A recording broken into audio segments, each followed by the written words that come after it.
C'est dans le souci de pallier le problème d'embouteillage qui s'annonce ingérable dans la ville de Lubumbashi pendant les heures de pointe que le gouverneur intérimaire, Martin Kazembe Choula, a mis l'accélérateur sur la construction et la réhabilitation de certaines artères.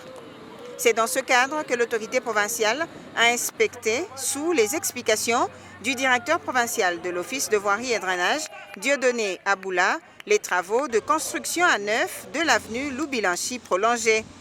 Longue de 250 mètres, cette voie qui relie Kilela-Balanda à l'avenue de la Révolution va permettre à décongestionner ces deux dernières artères, surtout pendant les heures de pointe. Les travaux d'assainissement sont déjà finis et bientôt la construction de la chaussée. L'avenue Loubilanchi prolongée vient ainsi allonger la liste des artères construites à neuf ou réhabilitées à Lubumbashi par l'administration Kazembe afin de fluidifier la circulation à travers la capitale du cuivre.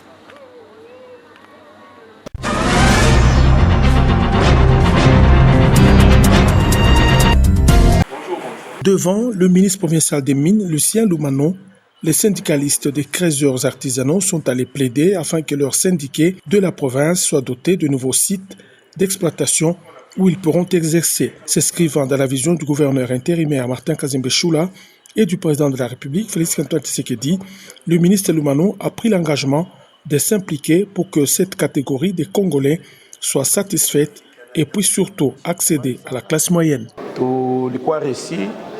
Nous avons été reçus par le ministre des Mines. Ce dernier nous a informé que d'ici là, nous allons disposer d'un site d'exploitation artisanale.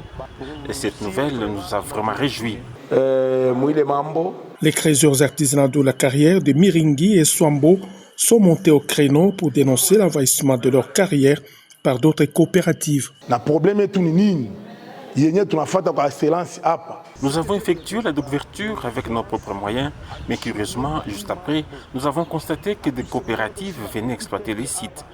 C'est pourquoi nous sommes venus solliciter l'intervention du ministre afin qu'il tranche et nous avons confiance en lui.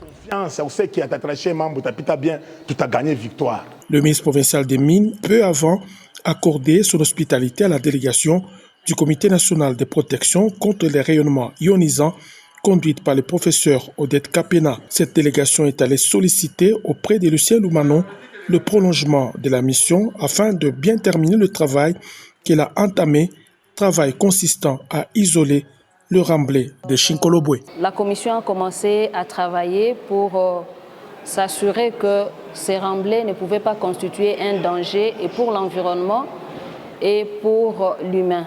Mais il s'est fait que pendant que les travaux ont commencé, le danger de ces remblais s'est encore manifesté davantage.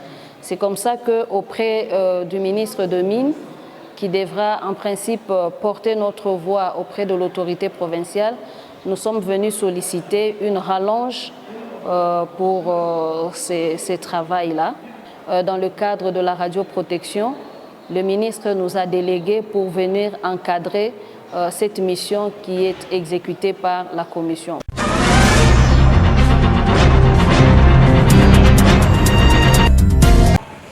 La province du Haut-Katanga, que dirige Martin Kazembe Choula à titre intérimaire, s'investit dans la formation professionnelle de ces jeunes filles et garçons. Ce mardi 25 novembre 2025, les ministres provinciaux de l'économie et formation professionnelle, respectivement Lorraine Lusamba et Georges Kadinga Mulundule, ont pris part à la table ronde sur l'engagement avec le secteur privé organisée par Enabel, entendez, Agence belge de coopération internationale et la FEC. C'est le ministre Georges Kadinga Mulundule, représentant de l'autorité provinciale, qui a ouvert ces assises. Cette rencontre s'inscrit dans une dynamique essentielle pour notre province, à savoir aligner la formation professionnelle avec les besoins réels du marché de l'emploi, notamment dans les secteurs miniers et para-miniers. C'est ici l'occasion pour moi, comme de coutume, de rendre un vibrant hommage au président de la République, chef de l'État, Félix Antoine Tshisekedi, pour les efforts consentis dans la formation de la jeunesse congolaise. Je salue l'initiative de la BEL et de la FEC qui, à travers cette table ronde, crée un espace de dialogue pour construire des solutions concrètes et durables. Cela étant dit, je déclare ouverte cette table ronde et souhaite plein succès à nos travaux. Je vous remercie.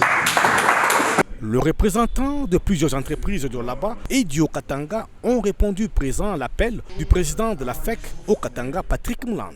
La consul générale du Royaume de Belgique, Evan Hilt, a aussi rehaussé de sa présence cette cérémonie, disant que la formation professionnelle est un vecteur de la paix.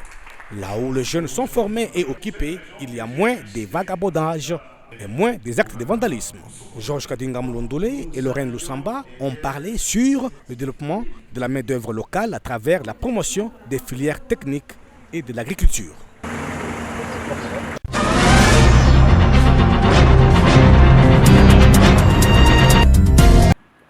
Le vice-ministre de l'Intérieur chargé des affaires coutumières, Moami Jean-Baptiste Ndézé Katourébé, a lancé les travaux du Forum provincial sur la collecte des données relatives aux chefs coutumiers, chefs de chefferie et de groupement.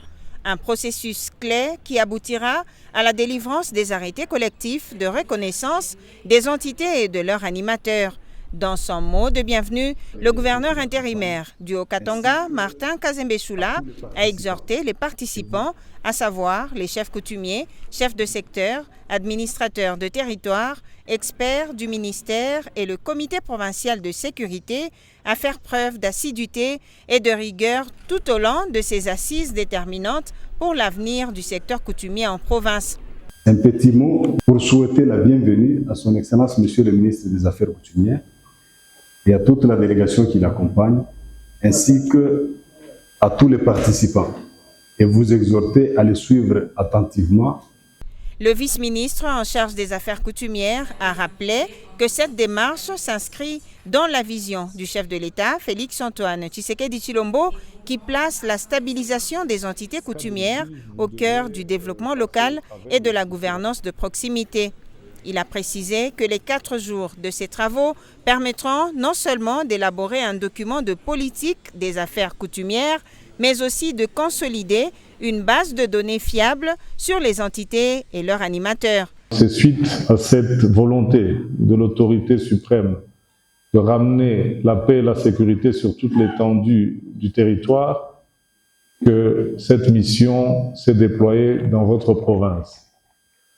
Alors, l'objectif principal des travaux est de contribuer, comme je l'ai dit, à la stabilisation des entités coutumières ainsi que de leurs animateurs par la sécurisation juridique et administrative qui implique donc leur reconnaissance au travers des arrêtés collectifs. Ce forum, dont les travaux seront purement techniques, ouvre ainsi une nouvelle étape dans la modernisation et la stabilisation du secteur coutumier du Haut-Katanga.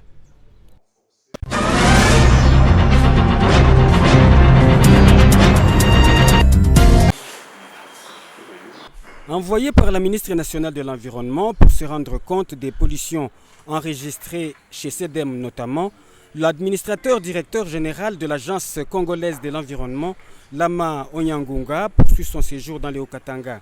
Ce mardi, il a été reçu par le ministre provincial des Mines et Environnement, Lucien Lumano Mukadi, pour échanger à ces sujets.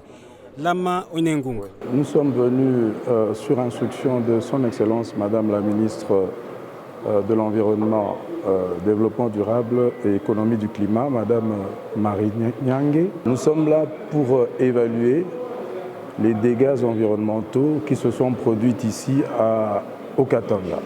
Voilà un peu l'objet de notre visite au Katanga, grosso modo. C'est pour l'évaluation des dégâts sur les 2 pollutions graves qui se sont produites ici au Katanga. Nous remercions le ministre qui nous a très bien reçus et a promis d'apporter tout son appui à la mission que nous effectuons ici au Katanga sur les pollutions graves qui se sont produites ici. Au terme de ces investigations, l'hôte du ministre provincial de l'Environnement regagnera Kinshasa pour faire rapport à sa hiérarchie.